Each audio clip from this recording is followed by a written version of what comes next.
Well, good evening. Thank you for having me here. This is my first time here. It's my first time in South Africa, first time on the African continent. So this is a big deal for both of us. Michael is here. He's more than my research assistant. He is a graduate student at Loma Linda University, and we've been friends for a long time. He'll be happy to answer any questions you have on paleontology and the Bible as well.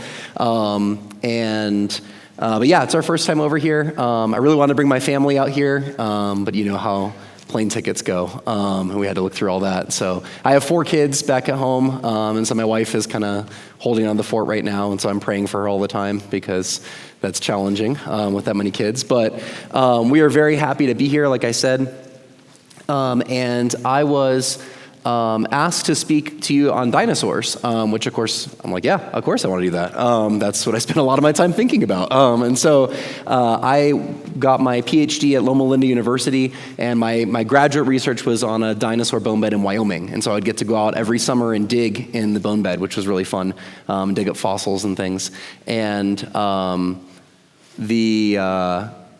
Then when I got hired at Masters, and I was taking all kinds of different research projects, and for a long time I've had this question about the fossils they find here in your country, which are in the Karoo, of these what are called synapsids, non-mammalian synapsids, or some people call them mammal-like reptiles.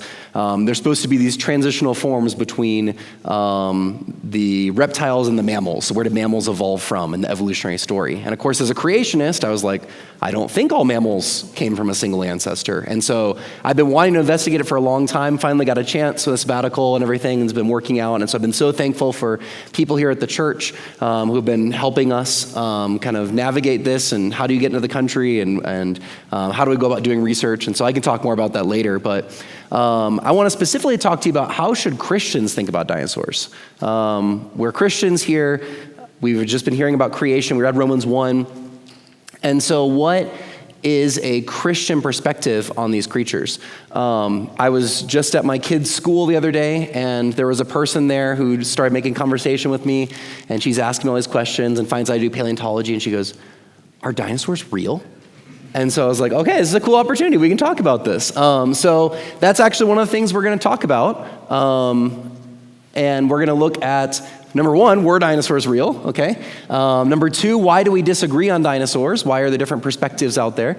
Third, we'll actually introduce what is a dinosaur. You might think we want to start with that, but we'll get there. And then we're going to look at this whole idea of, is there a relationship between birds and dinosaurs? The evolutionary community says that birds evolved from dinosaurs, so we want to look at that. And then we're going to look at what happened to the dinosaurs. And so these are kind of our 5 questions we're going to look at tonight, and let's just jump right into it. So first of all, were dinosaurs real? And the answer is, yeah, I mean, they were. Okay, so how do we know that, right? Well, we go and dig up fossils. So this is a picture of where I would dig in Wyoming, and these right here are dinosaur bones, okay? So this one right here is a lower jaw from a triceratops. It's not complete, it's just a piece of it. You can see where the teeth go in those sockets, and this is how it would be used. So I'm showing you how it would work in a triceratops, although I'm not a triceratops. And this is a dinosaur bone we also found out in Wyoming, and I was really excited about this one when they found it because of these scratches that were right here. And so you can see these scratches. These are actually tooth marks. And so these tooth marks were caused by a Tyrannosaurus rex, we figured out, and this bone is also from a Tyrannosaurus rex. So it was eating one of its own, okay? And that happens in nature. You guys have heard of this, okay? Obviously not a good thing among humans, but it does happen in nature, other animals. And what is this telling us? More than just, hey, it's a bone, because people might think, well, what if God just put the bones in the ground and maybe the dinosaurs never lived, right? People have said that kind of thing before. Well, here you not only have a piece of a dinosaur, you have evidence that the dinosaur was doing something, right? You have behavior that's recorded for us, okay? And so this is really strong evidence that these were animals that lived and did things, right? In the same way, like if I'm driving my car, and I was gonna say a dead raccoon, but you guys don't have those here. If you have some kind of dead gazelle or something on the road, right? And you'd be like, you wouldn't just think, oh, that just popped up one day. That just appeared. God made it that way, right? You think, no, somebody hit that with their car or an animal killed it or something like that, right? You wouldn't think that it just appeared. And so the same thing when we think about dinosaurs. And so it's just highlighting the scratches there. Okay, now before we go any farther, we got to say, where do you find dinosaur bones, right? Because unlike our raccoon or our gazelle, they're typically not just laying next to the road, right? We actually find them in rocks. And you only find them in particular rocks. So I've got what we call the geologic column up there, and it starts down at the bottom and goes up. And you may have seen this before in school, and it's always associated with like millions of years, right? And so sometimes Christians are very hesitant to think about these things or talk about them. But this is just a tool we use to track the way the layers are buried, okay? And so if you get to visit the United States, we have some really cool national parks out there. One you've probably heard of before is the Grand Canyon, okay? It's a pretty famous one. The rocks of the Grand Canyon at the very bottom are Precambrian, and as you make your way up, they are the Paleozoic rocks, and then the Grand Canyon ends. But if you go just a little bit north, there's layers sitting on top of the Grand Canyon ones in a place called Zion National Park. And those are our green ones here. They're Mesozoic. Oop. And then if you go even one higher than that, if you go up to Bryce Canyon National Park, a little bit farther north, you can find these yellow ones, these Cenozoic layers. And if you were to take a big drill and drill down through Bryce Canyon, all the way down as deep as you could go, I mean, first of all, you'd be arrested because it's a national park. But if you did that, you would find all of these layers stacked on top of each other. It's like a big cake, okay? So as creationists, we don't disagree that there's layers out there and that you can even name the layers and track them around the world and stuff. What we disagree with is the interpretation of these, right? How old we think they are and those kinds of things. And so we only find dinosaurs in these green layers, the Mesozoic, and the dinosaurs are you've heard of Jurassic before, right? Jurassic Park. The funny thing about Jurassic Park is that most of the dinosaurs in Jurassic Park are actually from Cretaceous rocks, not from Jurassic ones. But Cretaceous Park doesn't sound as good. Jurassic Park sounds a lot cooler. So you guys actually in South Africa, you have some Triassic and Jurassic rocks where they find some dinosaurs. We have we have all three in the United States, but all of the digging I was doing is with Cretaceous. So we find T-Rex and fun stuff like that. So now we have this question, right? Okay, I just told you I don't think about the millions of years, so how long ago did dinosaurs actually live? And so when you consider the Bible has a pretty clear outline of the early history of the world, okay? If you just read Genesis, you get a really clear perspective that God made everything, then there was a fall where Adam and Eve sinned, right, with very little time in between there. You have these genealogies that lead you up to Noah's flood, and then genealogies afterwards through the Tower of Babel, and then you can read the whole rest of the Old Testament, you can get to Christ's birth. And obviously time kept going after that. I just picked a spot to stop it. And so if you add up the time in there, you get an earth that's only a few thousand years old, right? And you can't be exactly certain about how much because it's not like everybody was born everybody's birthday, right? Like there's obviously some wiggle room there for thinking about it, but you're not going to add millions of years, right? If you just read the text as it is. But when you look at the conventional model, what you hear at, an evolutionary perspective, it's one of millions of years, of billions of years of Earth history. So very, very different, okay? And so there's these two competing ideas about how long ago dinosaurs lived. And in reality, these are actually two different stories, okay?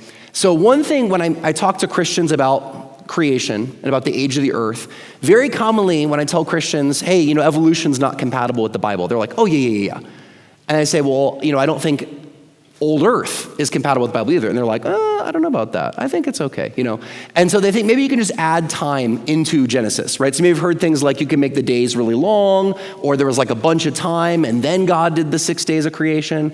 But I want to explain to you that you can't just add time and make the stories work together, because they're actually two different stories, two different narratives, okay? So I'm gonna show you here with, we're gonna compare biblical creation and what a naturalistic evolutionist would say, right? So if you were just go like in a museum out here, what would they say? And so I'm gonna show you with emojis, okay? So we got, in biblical creation model, the earth was formed first and then the sun was formed. There it is, okay? That's what the Bible talks about, right? The earth is here on day 1, but the sun doesn't show up until day 4. But in the naturalistic evolutionary model, you have to have a functional sun long before you have a functional earth. get those up there. Okay, in the biblical creation model, plants were made on the third day of creation, okay? Which means plants were actually made before the sun and before there were marine creatures swimming around, okay? But in the naturalistic evolutionary model, it's the exact opposite. Sun first, then those marine critters, and then plants. In the biblical creation story, birds are made on the fifth day of creation, but land animals, like our big dinosaurs, would be made on the sixth day. But in the naturalistic evolutionary model, it's the exact opposite, with birds actually evolving from dinosaurs. Of course, one we're familiar with, biblical creation model, Adam and Eve were made supernaturally, right? God created Adam out of the dust of the ground, breathed into his nostrils the breath of life. Eve, he made out of Adam's side. The other creatures were not made like this, right? But in the naturalistic evolutionary story, we are evolving from monkeys and other creatures, right? And so these are different. And then, of course, at the end, you have the 6 days versus 14 billion years, okay? And so that one's like, obviously, everyone's like, oh yeah, that's different. But here's the thing. Everybody thinks it's just about time. And that's where you get these people that are like, if you just add in the time, the stories would match up. They won't. It doesn't matter how long you make the events on the left, they will never turn into the events on the right because they're actually out of order. The problem isn't so much the duration of time, it's chronology. It's the order of events. And that's why you can't just merge the time into the biblical story. You actually have to alter the biblical story to make it fit the evolutionary story. And so that's problematic. We don't want to alter the text of Scripture, right? Very clear. We have a strong hermeneutic that we read all through the Bible, right? About this is God's word, and we take it as God's word. And so we want to make sure we're doing that in every part of God's word. And as different as these stories are, I want to actually introduce the most important one now. So if we look again at biblical creation and naturalistic evolution, our most important contrast deals with humans again. Because in the biblical creation model, humans were created without death. Death was not part of the creation. But then death came through Adam's sin, right? And we read about this in Romans chapter 5, verse 12. It says, therefore, just as through one man sin entered the world, and death through sin, so death spread to all men because all sinned. So this isn't just a Genesis topic. And this is another thing I think a lot of Christians get confused on. They think, oh, creation's just about, Genesis. If you just take out those first 11 chapters, then everything's fine. No. This doctrine is woven throughout the Bible, all throughout it. And so the naturalistic evolutionary story says death has always been here. Death has been here for hundreds of millions of years. Death was in our ancestors, they would say. And then humans arrive very late on the scene, already dying. These are very different stories. This isn't just an order of events issue. This is a big theological issue. Because here's the thing. If you're going to embrace naturalistic evolution, or what we might consider theistic evolution, you keep God, but you add in that story, you don't have an answer of where sin and death come from. And that is terrifying. Because this is basic core Christianity, where sin and death come from. You don't have an answer to people about why suffering exists in the world, why the creation groans. But the Bible does have answers to those things. And we don't want to give up on truth in Scripture just to appease our scientific conscience at the time, right? We want to make sure that what is true and revealed is clear, we understand it clearly, and then we can look at what we try to understand in the world around us. Now, does science ever kind of back up this idea of a young Earth? And I think there's been some really cool recent discoveries that actually lead us back to dinosaurs again that do back this up. Back in 2005, Mary Schweitzer and her team, they found what looked like, let me go back. They looked like, what they were looking at was like soft tissue inside of a dinosaur bone. And they're like, that's really weird. That can't be right. And so they kept testing it over and over again. And more people started doing this. And they found out that tons of fossil bones have soft tissue still in them. They have blood cells. They have bone cells. They even have proteins. And even tiny fragments of DNA have been found in dinosaur bones and even things that are older. And that's crazy because these bones are supposed to be 70 million years old. Some cases 200 or 300 million years old. And there's just no way you can make soft stuff last that long. It's going to degrade. It's going to fall apart. And this is much more consistent with the idea of a young Earth. Now, could there be ways to explain this in an old Earth model? I'm sure there could. I'm sure they can come up with a mechanism, right? But the point is, when you look at this on the surface, this seems to match what we see in Genesis, and that's exciting.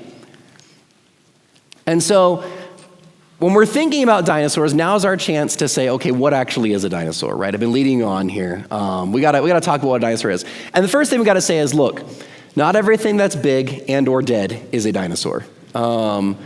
Nor can you call old people dinosaurs. That is offensive. Offensive to dinosaurs as well as to old people. But just an example, we can find fossils, okay? We found this fossil in Santa Clarita where my university is. I took students out on a hike and we found this big vertebra. And we're like, what is this thing? And I thought at first it's gotta be from a whale because it's so big. And it turns out it was actually from a giant sea cow. So like a big manatee or a dugong. They used to live out in Santa Clarita. And we think they lived there after the flood. And I can tell you more about that later. But the point is that's not a dinosaur. That's just a giant manatee, okay? And so how do we figure out what a dinosaur is? Well, first of all, dinosaurs had bones. You can see a dinosaur bone right here on the right. There are lots of fossils of creatures that don't have bones, like trilobites and all kinds of other invertebrates, right? And so you can't call something like that a dinosaur. That's obviously, it doesn't have any bones. That doesn't count, okay? There's an ammonite. That doesn't count either. So dinosaurs, yes, they had bones, but also they were reptiles, right? And so that means you can't count mammals, fossil mammals. Here's one of my kids when he was real little sitting on top of a glyptodont shell. That's a giant armadillo that used to live out in South America. And yeah, those are mammals. You can't call them dinosaurs. Okay? And so when you look at the vertebrate tree here, we can kind of make this successive kind of deal where you guys did this, and if you went to biology class in high school, you would have learned about the kingdom, phylum, class, order, family, genus, species thing, right? There's this nested hierarchy. So for instance, we got an elephant down here. All elephants have fur, right? You're like, they're naked skin. They have little hairs, right? They got little hairs on their tail and stuff. They produce milk. They give birth to live young. They're mammals, right? You can't find an elephant that's not a mammal, okay? In the same way, all elephants have bones, right? You can't find an elephant that doesn't have bones because elephants are vertebrates, okay? So there's this nested hierarchy. So we got the four-legged animals here, and we can go farther down to get to our reptiles. If I can get this to work. Oop. No, it went backwards.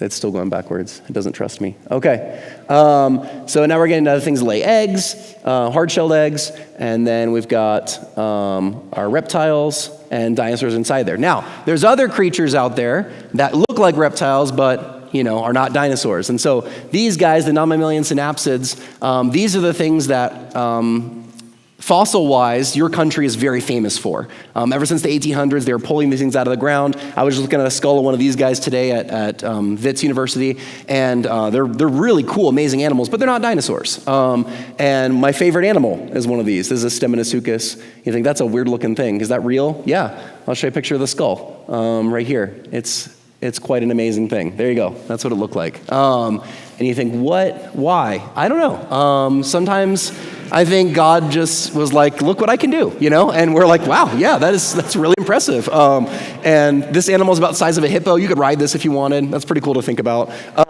So yeah, there's some really great stuff out there, but they're not dinosaurs. All these marine reptiles you see, so things like mosasaurs and plesiosaurs and ichthyosaurs, these famous kind of big sea dragons in the ocean, those are not dinosaurs, even though they are reptiles. And the reason that they're not is that they are lacking features that dinosaurs have. For instance, dinosaurs walked upright. Okay, so a dinosaur had its legs directly beneath its body. Just like you, or like mammals or birds, animals like that, they don't have the sprawling legs that you see with like a lizard or a crocodile, right?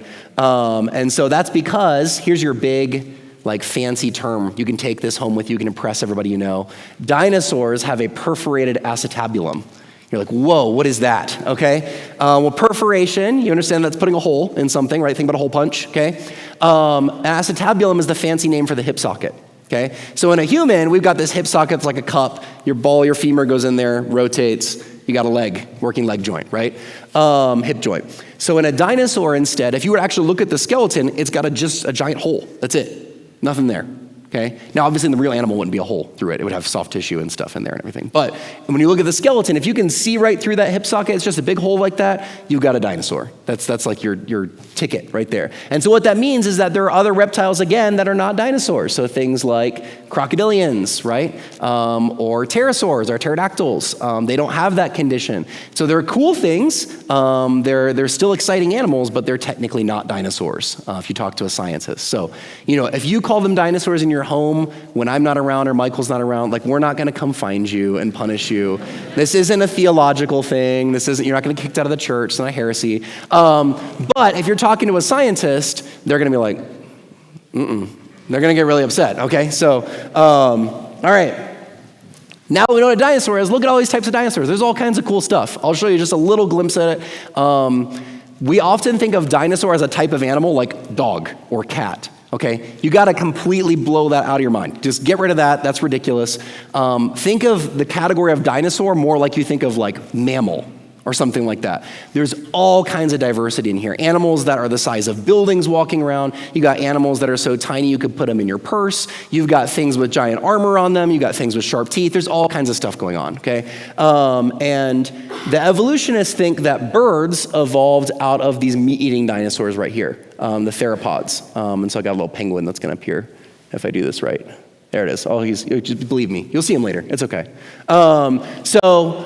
When we look at one of our big groups of dinosaurs, the ornithischians, these have all kinds of really cool armor and stuff on them. This is this guy right here is an ankylosaur, Borrelopelta.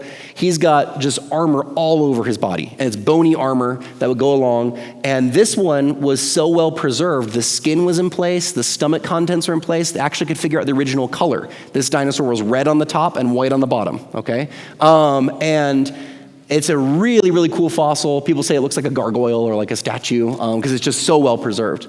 One of my favorite types of dinosaurs, these are the pachycephalosaurs. They have a big dome on their head, okay? So they would use that to ram into things. And you say, how do we know they use that to ram into things? So they did a study of all the skulls that they found. And they figured out where are all the injuries on the skull. And what do you know? They're all right here, okay? Because they're running their heads into things, okay? And you got Triceratops. You've probably heard of Stegosaurus. You might have heard of some really cool dinosaurs in here. And then we have our saurischians. This is our meat eaters, like T-Rex. Spinosaurus is a really cool one that was semi-aquatic. It was going into water and catching fish and stuff. And then birds, like I said, there's our penguin. They say that birds are supposed to be in this group. And then also we have our really big dinosaurs, our sauropods. And so when I say really big, okay, we're talking really big. There's a human, okay? Yeah, really big, okay? Like, stepped on you, you're dead big, okay? Like, no, like, somebody help me, like, it's done, okay? Really fast. And so these guys were just absolutely enormous. So big that scientists originally thought there's no way this could walk on land. They thought it has to be like live in water to support itself. And then they started finding footprints all over the place. And they're like, oh, well, okay, yeah, actually, they were walking around. So what's really cool, when you actually study these things in detail, they are engineering marvels. Amazing examples of God's design. The vertebrae of these animals, the neck bones, are just exquisitely designed. They look like pieces of art. They don't look like normal vertebrae at all. And they're full of all these holes inside them to have air sacs, to have special ways this animal could breathe so that it didn't die. They were really, really amazing designs that God made. When we get further in here, I want to show you the dinosaurs that are supposed to be the most bird-like, okay? And we call these the Celerosaurs. I'm going to show you some examples up here, like Dromaeosaurs or like Velociraptor. You know about Velociraptor from Jurassic Park, probably Jurassic World, whatever Jurassics there are now. And Jurassic Park gets a lot of things wrong. I don't know if you know this. It is fiction. Sometimes I go and speak in classrooms and kids will tell me their favorite dinosaur is an Indominus Rex. And I'm like, that's made up. Like, in the movie, they say we made this up. Like, it's made up in the movie. So it's like double made up. But the kids, hopefully they're not watching it. I don't know how they came up with it. But they get things wrong about about Velociraptor. So Velociraptor in the movies, right? It's like looking you in the eyes, okay? It can only look you in the eyes if you're a leprechaun, okay? Because they stood this tall, okay? They stood up to your knee. Now, there are members of this family, Dromaeosauridae, that are that big. There's one called Utah raptor. It's like the exact same size as the ones in the Jurassic Park movie. But Velociraptor is not, okay? Next thing, Velociraptor is always walking around like this. We call it bunny hands, okay? Can't do that, you'd break your wrist, okay, as a dinosaur. Their hands are actually like this, so they can clap, okay? But they can also fold up their hands really neatly. And the biggest thing they got wrong is that they didn't put feathers on it. Okay? And we've learned from new fossil evidence that lots of these kinds of dinosaurs did actually have feathers. I'll show you a cool example here. This is Microraptor, same family of dinosaurs. When they found this dinosaur, originally the fossil didn't show feathers, and so they're like, oh, it's just a basic raptor dinosaur, just little. That's what they called a Microraptor. Okay, it's cute. How little? How little? It's like a raven size, right? Yeah, it's about the size of a raven. It's pretty small. Okay. Then they found some new fossils in 2003. With beautiful feathers preserved on it. Feathers coming off the arms, feathers coming off the legs. I'll show you some more pictures later. Feathers coming off the tail, and they were like, oh, that's kind of a surprise. And since then, I'll show you some more, like I said, feathered dinosaurs later. And then we've got oviraptorids. Here's one sitting over top of its eggs, okay? When they originally found these dinosaurs, they thought they were egg thieves. That's what oviraptor means. And it was just prejudice. Okay, because it turns out they were actually guarding their eggs, okay? When they looked inside the eggs, they found baby ones. They're like, oh, there you go. And then we also have just, once again, one of these creatures that you're like, this is God just showing he can do what he wants, okay? This thing's very small also, like a crow size or smaller, maybe like a pigeon almost. They're pretty small. And it has some feathers on it. It's a dinosaur, but it also has like bat wings, okay? And you think, what is going on here? I don't know. I just think it's God showing us he can design amazing things that we could not predict. That's one of the great things about paleontology is we're constantly surprised by what we find.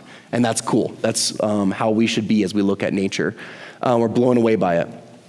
So, in the evolutionary story, let's talk about this whole feather thing, right? The evolutionists, in a certain sense, weren't surprised to find feathers on some dinosaurs because they said, well, birds evolved from dinosaurs. And they thought about this long before they were finding these things. And of course, in a creation model, we've pointed out, how do you actually evolve a flying creature? Now, in this particular example, it's not a bird, it's a pterosaur that's supposed to be evolving, pterodactyl. But it's the same principle. What good is half a wing, right? Like what does an intermediate stage look like? How do you learn to fly, right? These kinds of questions are good questions, and I think they do cause us to think like this whole narrative is kind of silly. But even if that's true, which it is true, we still have to deal with the fact that there are fossil similarities between dinosaurs and birds. And the animal that kind of, actually, just kidding. This is next. Sometimes I surprise myself. Okay, we got to talk about the Bible. I said, we think it's kind of silly, like a dinosaur evolving into a bird. But do we have biblical evidence that helps us think through this? Well, actually, we do. Birds are one of the few groups of animals that get talked about in the creation week. And it says in Genesis 1:20 through 23 that God makes birds on the fifth day of creation. Now, actually, the word, I should rephrase that. It does not say he created birds. It says he created winged creatures, okay? So the same word is used in Leviticus on the list of animals you should not eat, and bats are included in there. And you're like, bats aren't birds? Yeah, but if your word just means flying things, then yes, they are. They do fall in that category, okay? And by the way, I don't think you should eat bats. Not for Levitical reasons, just like, don't do it, okay? Okay, so land animals, however, are the sixth day of creation. That's very clear. It talks about him making beasts of the field and livestock and creeping things. And so we can conclude very clearly that birds did not evolve from land animals. Like that's very clear from Scripture. And so we have a very clear picture that you have birds made first, and then land animals, which would include most of our dinosaurs, would be number two, made after that, okay? So as Christians, as creationists, we might make some predictions, right? We might say, well, I don't think any animal is going to look like a bird, because birds are really unique, okay? And I might also predict, because there is no evolution of birds into land animals into birds, there shouldn't be any kind of transitional form that links birds to any other kind of animal, right? So we got some kind of corvid, crow or raven up here. And then we got a mammal, we got a reptile, we got an amphibian, we got a fish. I think I even have a butterfly. Yep. Okay, so none of these look like birds. right? Like, no child is going to come up to you and be like, I caught a bird, and it's a fish. Like, they know what a bird looks like. They're really obvious animals, okay? And so this prediction kind of makes sense. All right, now, when we look at the fossil record, the main guy that kickstarted this whole thing is Archaeopteryx, okay? Archaeopteryx is a really cool animal, about the same size as a crow. It's found in Jurassic rocks, and the fossils show very obvious feathers. And by the way, the fossils were found in the 1800s, like 1860s to 1870s. This is a long time ago, right? And so we've known about this for a very long time. We now have 12 specimens. Actually, I think they found another one the other day. And it has some very obvious bird characteristics. It's got feathers, right? And it also has a furcula. That's the wishbone, okay? When you think about eating turkeys or chickens and you find the wishbone, okay? But it has some dinosaur traits too. It's got a long bony tail, right there. Birds don't have that, right? If you go and get a chicken or a turkey and you've plucked it, or you've like received it already pre-cooked or something like a rotisserie chicken, they don't have to like pull off this giant stick, right? There's no giant handle on the chicken, okay? But Archaeopteryx did have one, okay? And it has clawed finger digits. And it has teeth in its mouth, real teeth. Okay, there are some birds that have like serrated beaks and they look like they have teeth and they're really scary, but they're not teeth, okay? These are actual teeth. And then fast forward to the 1990s. So over 100 years later, they started to find really cool fossils in China. So they found Sinosauropteryx, which got this fuzzy stuff on it that no one was really sure what it was. And then they found Sinornithosaurus, which has more fuzzy stuff, but then they found fossils that also had feathers, very clear feathers on them. Okay, you can see right there. And they found other dinosaurs with feathers. This is Caudipteryx. This dinosaur could not fly. Definitely, even though it had feathers, because it looked pretty goofy, okay? And there's no way. I mean, those wings are really short, okay? And then you have, here's our Microraptor. We talked about him, right? The 4 wings, and again, it's a close-up. This is a picture actually taken by a creationist friend of mine. You get to see the original, and you can see very clear feather impressions on there.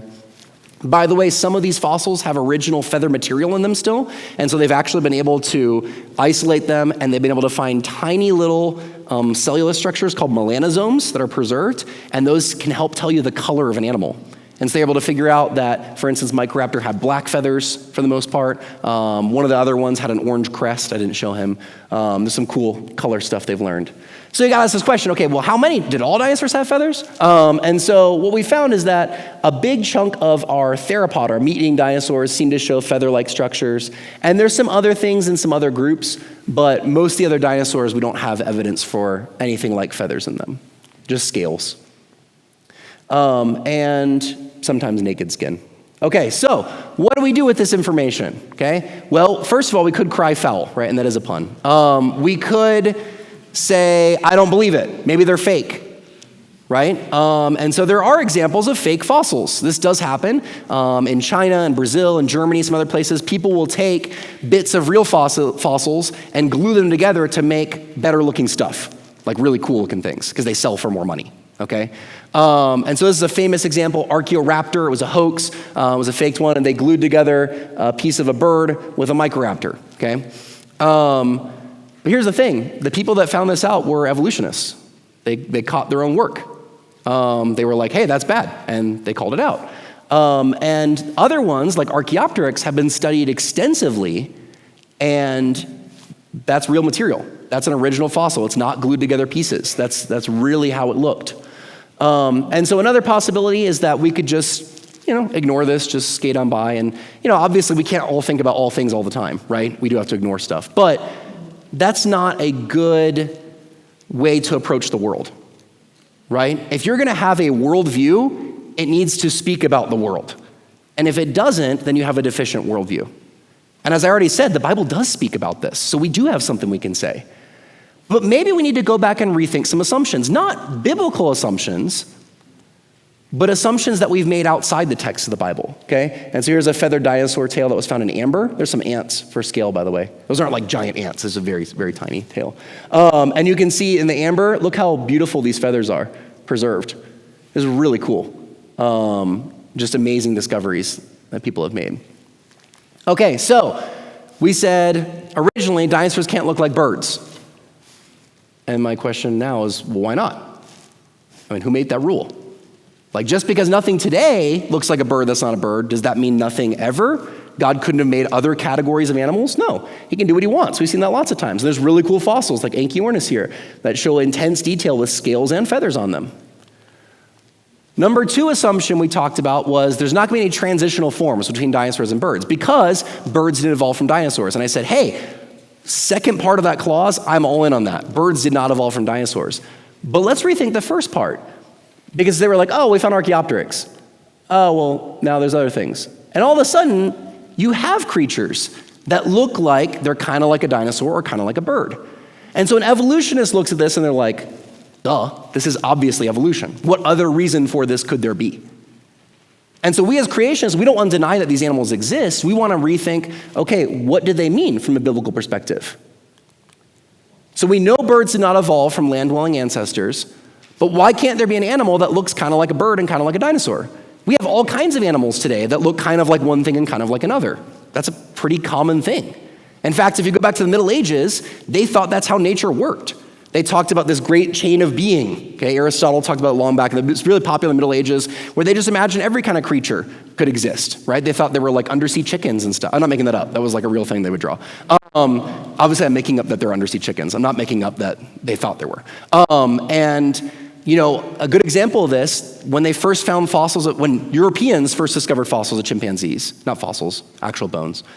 Chimpanzees are alive today. I'm really struggling here. Okay, when they brought chimpanzee remains back to Europe for the first time, and Europeans were looking at them and studying them, they realized, obviously, hey, this looks more like a person than other animals do. But none of them thought, oh my gosh, we evolved. No one thought that. They were just like, huh, that's a monkey that looks kind of more like us than other monkeys. That's fun. And they just kind of moved on, and it wasn't a big deal. It's only because we have evolution out there that we suddenly start thinking all this stuff is a big deal. We get worried. So let me help you think through this. One of the things we like to say as creationists to counteract evolutionary thinking, we say the present is not the key to the past. Okay? The present helps you understand the past, but things in the past were very different than today. So for instance, a secular geologist, he goes out and he looks at the rocks and he says, I can only use things I know of happening today to explain how these rocks formed. But as a creationist, I say, we have extra information. We have a historical account here that talks about a global flood. And so I can invoke a global flood as I think about the origin of rocks, right? Whereas the secular scientist, he says, that's nonsense. We've never seen a global flood before. We can't use that. So that's why we say the present is not always the key to the past. Well, the same is true with biology. So today we have birds and we have mammals and we have reptiles and amphibians and fish. And they're really different from each other. But in the fossil record, we find all kinds of other creatures, things that kind of look like amphibians and kind of look like reptiles, things that kind of look like amphibians, kind of look like fish, and so on and so forth, right? Here's our animals from the Karoo right here. And an evolutionist looks at this and says, aha, an evolutionary tree, the origin of life. But as a creationist, I see something different. I look at this and I say, wow, God was designing in ways we didn't even know about. If all these animals still were alive today, we probably would have made a different classification system. Maybe our definition of bird would be bigger. Maybe our definition of reptile would be smaller. We would have come up with different terms to describe things because the classification system you grew up with in school was created for living animals. And then what happened is when they started finding fossil animals, they were just kind of shoehorning them into groups. And then they started realizing, hold on a minute, we've got marine reptiles that have blubber and are giving birth to live young. What do we do with that? That sounds like a dolphin.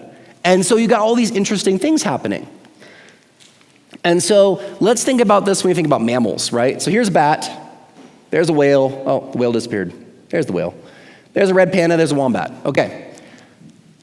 We recognize these all scientifically as mammals, right? I say a bat and a whale are a mammal because they have features in common that other animals don't have, right? They both produce milk. Jellyfish don't make milk, okay? That kind of thing, all right? But when I say that, I don't mean bats and whales evolved from the same ancestor, right? But when an evolutionist says that, that's exactly what they mean.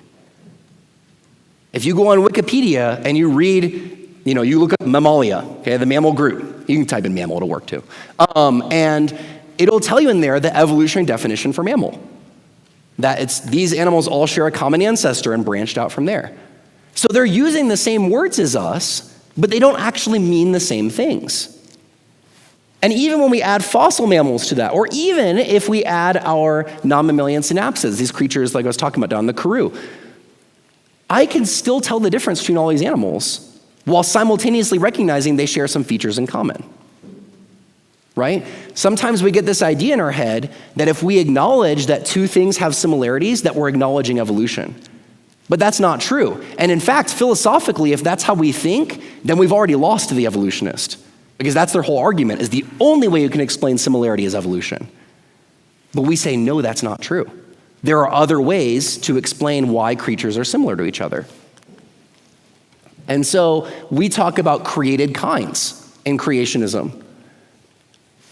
God made different kinds of creatures. You can see animals walking onto the ark over here, right? Noah had to bring two of each kind, or for the clean animals it was different stuff. But he had to know, okay, what was what. I mean, God brought in the animals, but he had to identify them. So there's these different types of creatures.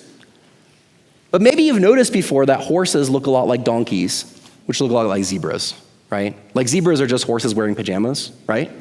Okay, it's like the same thing, okay? And in fact, you can create crosses of these, right? You can breed horses and donkeys to get mules, okay? You can breed donkeys and zebras to get zonkies, okay? And you can breed zebras and horses to get zorses. If you got zonkies, you were gonna guess it's gonna be zorses, okay? Those exist. And when we look at that as scientists, we think, wow, that's really good evidence. These are probably members of the same created kind. And what's cool is the fossil record can inform our understanding here. And we can actually look at how horses diversified over time. And so you might have seen this in an evolutionary textbook and you've heard it as an evolutionary idea. But as creationists, we're looking at it, we're like, you know what? Actually, we think this is all change within a single created kind. Yes, horses are maybe losing toes. Maybe they're getting bigger. Their teeth are changing. But they're not turning into other horses. The changes we're looking at here are the same kinds of things you see with dogs, right? I mean, when you look at all the breeds of dogs we have today, it's crazy the amount of diversity. You got dogs with like super smashed in faces where their teeth have to like sit next to each other so that they can actually all fit in their mouths. If you don't believe me, look at a skull sometime from a pug or a bulldog. It's terrifying, okay, when you actually look inside there. Chihuahua skulls, that's alien level stuff, okay? Like, I'm talking like giant brains, giant eyes, like crammed in a tiny head. It's really weird. But then you've got other things like, what are they called? Salukis, is that right? And greyhounds with the really long faces. There's a ton of diversity. In fact, there is more diversity in the skulls of domestic dogs than there is in the entire dog family. Wolves, jackals, everything like that. So that's telling us animals have a lot of potential for change, but that change has boundaries. And that's where we're different from the evolutionist. The evolutionist looks at the change in dogs and like, yeah, and if you gave it 1,000,000 years, it could grow wings. And we're like, slow down a minute. We agree with you that these little changes are happening, but we think there's a discontinuity. That jump is not possible for a dog to get wings, okay? And so we can think about this with our dinosaurs and our birds. And so what we would predict is that there would be multiple created kinds of dinosaurs, and that those kinds would be separate from birds. And we'd expect there to be multiple created kinds of birds, right? There's not just one kind of bird that God made in the creation week. And so when we do our analyses, we call these baromenological analyses. You can look all this up in the scientific literature if you want to. We can look at, for instance, our different feathered dinosaurs here, and we did this back in 2018, and we published our results, which I'll put up here in just a second. Okay? What we discovered was, lo and behold, every family, a distinct classification group that scientists have recognized, they all look like separate created kinds. And that makes sense. Because if you know these animals, if you look at an ostrich dinosaur, you're never going to mistake that for an oviraptorosaur or an oviraptorosaur for a dromaeosaur. In the same way, like I said, you wouldn't look at a bird and think it's a butterfly. But at the same time, I can still recognize all of these as dinosaurs and as reptiles and as vertebrates because that's how God designed things. There's similarity and there's differences. And so this is cool, we see it. And there's been lots of baromenological analyses on birds and they found lots of created kinds of birds. And so yes, as an evolutionist, if you zoom really far out and you look at all the things in life, you can see all this continuity connecting all the dots. But unlike the evolutionists, when you zoom in, you can actually find these nice, clear discontinuities separating different created kinds. And that's not what evolution predicts, but what is exactly what we predict as creationists. That God made different kinds of animals. Those kinds did change, but they changed within limits, and we can see that, and we can see evidence for it. And that's exciting. So I got to wrap things up here. We got to say what happened to the dinosaurs. That's how you end, right? If we're ending talking about dinosaurs, we got to talk about their end, okay? What happened to them? There you go. That's Far Side, Gary Larson. They died from smoking, okay? Unlikely. Okay? We do have evidence that an asteroid did hit the Earth. You may have heard of this before. In Mexico, there's a big crater. It's buried underground. Took them a long time to find it. And there's lots of other evidence that an asteroid hit there. But I think that asteroid hit during Noah's flood, actually. I don't think that's what killed the dinosaurs. So if we're going to understand what eradicated the dinosaurs, we got to think back to our biblical model again, right? So we know dinosaurs were created in the creation week, okay, with all the other creatures. Okay, and they got those 6 days of creation. Oh, that circle is misplaced, okay? That's okay. That's just because of formatting things that happen, okay? So that's supposed to be on the 6th. I don't know how that happened, but dinosaurs have been made the 6th day of creation, most of them. Some of your feather ones might have been made of day 5. These creatures would have been day 5, okay? But nothing's dying during the creation week. And between the creation and the fall, we don't think that there's animal death there either. Animals are going and living. People would have lived at the same time as dinosaurs. Did they live in the same place as dinosaurs? Maybe not. Because even if the dinosaurs were friendly, they might still accidentally step on your house, right? And they're not trying to. It's just things that happen when you're the size of a building, okay? So when we think about the time between the fall and the flood, okay, what we call the pre-flood world, you did have carnivory happening. Animals were eating each other and stuff. You had meat eating going on. And when we get to the flood, we do think our dinosaur fossils, creationist scientists are working on this, most creationists think that our dinosaur fossils come from the flood, which makes sense, right? You have a global flood, it's wiping out the animals that are there. But did that kill the dinosaurs? And I don't think it did. Because when you read the text of Scripture, it says that 2 of every air-breathing animal Noah was to bring on the ark, 2 of every kind. Well, dinosaurs were air-breathing animals. So if they're around, which we have their fossils, we think they were, I think they got on the boat. Okay, some of them. Obviously, most of them did not, which is unfortunate for them. But good for us paleontologists, right? So what about after the flood? What happened to dinosaurs? And there's lots of fossils from the flood. I was just showing you that. That's Dinosaur National Monument in Utah. So what about the post-flood world? Well, the post-flood world is dominated by mammals. Tons and tons of mammal and bird fossils. And you know what you don't find anywhere? Dinosaur fossils. They're just not there. So what do we do? How do we make sense of that? Well, I would suggest to you, I think that dinosaurs just didn't do well in the world after the flood. Okay? We gotta do that present isn't always the key to the past thing again. Things were different in the past. Let me explain. Okay? So I'm going to show you a frog. There you go. Isn't that nice? Okay. Frogs are all over the place. You guys have frogs here? Yeah. Okay, good.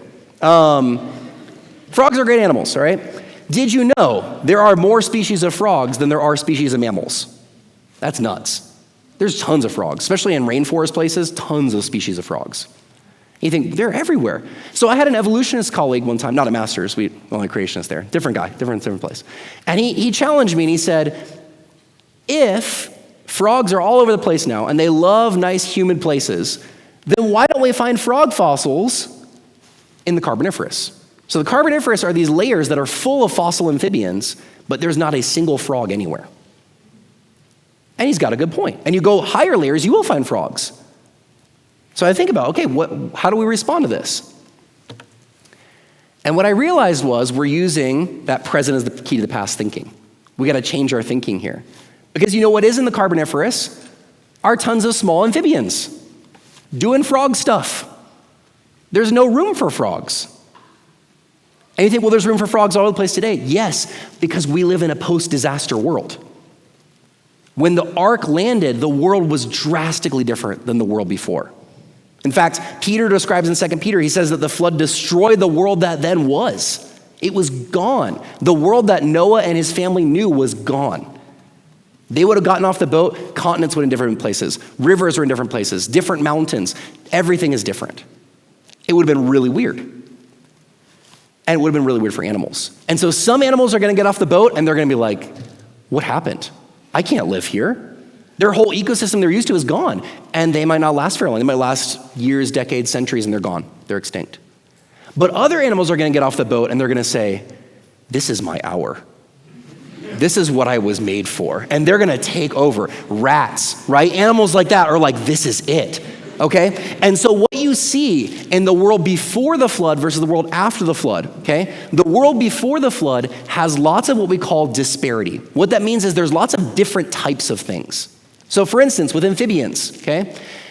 The world today, we have 3 types of amphibians. And you're like, you said there are thousands of species of frogs. Right, they're all frogs.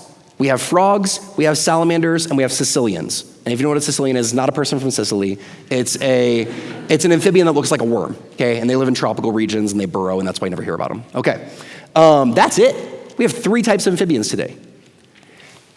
In the pre-flood world, there were dozens of types of amphibians. There were amphibians the size of school buses. There were amphibians with boomerangs for heads. There were amphibians with fins on their backs. There were amphibians that looked like their heads were toilet bowls. I'm not making any of this up. These are all real animals, okay?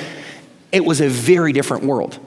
And so those animals die in the post-flood world, and frogs are like, all right, we got this. Like, this is ours. And so God created them to diversify. They fill all these different niches. They're all over the place. And so we as scientists today, we look at the world and we say, well, frogs are everywhere now. Why weren't they everywhere in the past? Because the past was different. The past was more defined. This is a post-disaster world. It's post-apocalyptic. It's go and find somehow a way to live. Right? You don't have massive forests after the flood. These things have to regrow. They take time. And so animals are going to have to be adaptable or they die. And so that's why our world looks so different than the world of the past. And I think that's what happened to dinosaurs. I think they just didn't do well in the post-flood world, which is a shame. I liked them. But, okay, let's wrap this up. Ready? Oh, too far. What do we learn today? Okay, dinosaurs are amazing creatures created by God a few thousand years ago. Okay, we have a summary statement, that's it. And we know about dinosaurs because we find fossils. As much as I'd love to find a living dinosaur, I don't think they're around. And even though dinosaurs and birds do have similarities in common, just like all creatures have similarities in common, some more, some less, birds did not evolve from dinosaurs. Dinosaurs, we think, went extinct sometime after the flood. And my last point here, which is actually, I think, in many ways, the really important point, investigating Earth history as Christians is an exciting and worthwhile endeavor. Sometimes we think that science is just about, I'm going to prove the Bible right. Okay, that's complete nonsense. You do not need to prove the Bible right. The Bible is right. It is the standard of truth, right? You can find things that agree with the Bible. You can find things that maybe give us confidence and are like, oh yeah, that's cool, right? When you find like an archaeological discovery and it's got King David's name on it and you're like, yeah, that's right, okay? And that's exciting. But you don't prove the Bible right. The Bible is right. But science is even more than that. If there were no creation evolution debate, I would still be wanting to do this job. Because we get to learn about God's creation and we get to see God's handiwork. And that's amazing. And it's a worthwhile endeavor. And so if there's young people in here who wanted to get into science, I want to encourage you, go into science. Yes, there are very few of us. That's why we need more. Yes, you'll probably meet some animosity. Sometimes I go to secular conferences and people see my college and they're like, oh yeah, how old do you think the earth is and stuff? And they make fun of me. Okay, let them make fun. We get to go and study God's creation and reveal it to people. And that's exciting. And so I'm going to put a plug in for my university. You already heard about it, okay? We have science at the Masters University. We have biology, we have geoscience, and by that you can do geology or environmental science. We also have engineering and math and of course, biblical studies and business and all kinds of things like that. But I'm on the science side, so I'm going to brag on that. But I'm really excited about what God is doing at our university in developing our science programs. There's exciting stuff happening. If you want to learn more about that, I'd love to tell you about it. And some of you are like, Matt, we're in South Africa. California is very far away. And I'm like, I know, I flew it. And you're like, yeah, but there's no way I'm gonna go to college. Or you're like, listen, I'm in my 50s.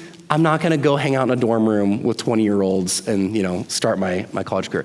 I get it, okay? But here's the cool thing. One of the things we started at the Masters University, we started this program called the Center for Thinking Biblically. And the Center for Thinking Biblically, it's an online resource. It's free. Everything's on there is free. and it's video content we created where basically we're taking you through the stuff that students would learn at Masters in abbreviated formats because we want other people to hear it too. And so you can actually, I've got a talk on dinosaurs on there.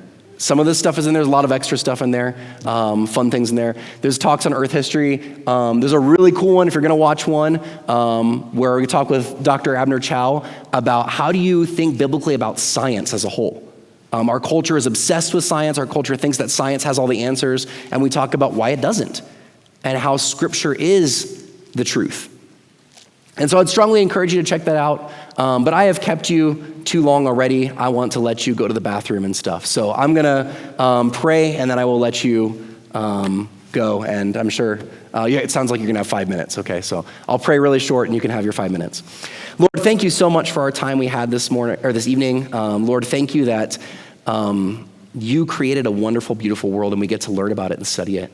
And at the same time, Lord, we realize that this world is marred by the effects of sin, the curse around us, and we feel it in ourselves. We know that death is coming. And so, Lord, help us to realize that as beautiful and wonderful as this world is, this current time we're living in is not what will last for eternity. That you desire to save us from the effects of sin, to save us from the effects of death, to bring us into a new creation, which will be even more glorious and even more wonderful. And so, Lord, help us as we look at the things around us to be reminded of your holiness, your goodness, your power, and your grace and mercy and your desire to save us. And Lord, help us to turn to you, knowing that you alone provide the means of salvation. You alone are the resurrection and the life. And it's in your name we pray. Amen.